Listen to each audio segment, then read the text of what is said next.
نقول للمجلس العسكري ونقول لمجلس الوزراء ونقول لمن وراءهم كذلك أننا خرجنا اليوم في صورة رمزية في ميدان التحرير وفي هذه الوقفة أمام المجلس العسكري أو المنطقة الشمالية لنعلن أن هذا إنذار كما ذكر إخواننا من قبل أن هذا إنذار إذا أقرت هذه الوثيقة أو كانت إلزامية فسنخرج ولن نعود إلى ديارنا حتى يحكم هذا الشعب وحتى تكون هناك إرادة الشعب وحتى نحكم بشرع الله سبحانه وتعالى.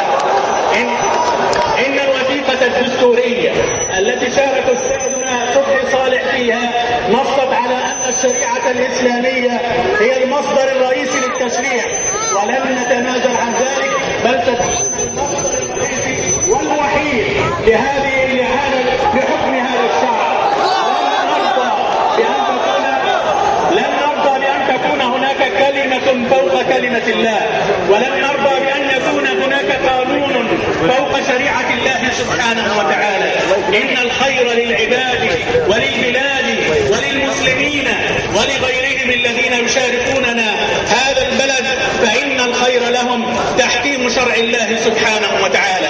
ونحن عباد الله لم نطالب إلا بما ذكروه بألسنتهم وأخذوا على أنفسهم العهود والمواثيق كما قال شيخنا الشيخ أحمد المحلاوي حين جاءت الوثيقة الدستورية واستفتوا عليها. حين جاء الإعلان الدستوري واستفتوا عليه والشعب قال نعم في 80% لهذه الوثيقة على خارطة الطريق وعلى شرع الله سبحانه وتعالى.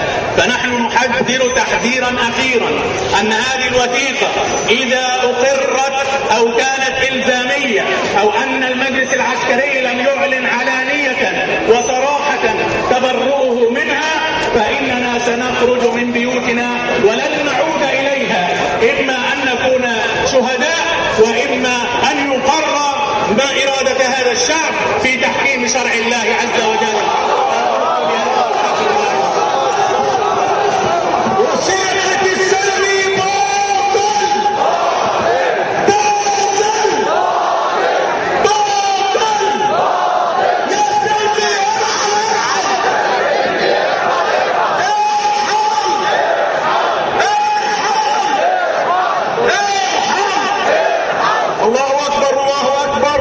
أشهد أن لا إله إلا الله، أشهد أن محمد رسول الله، حي على الصلاة.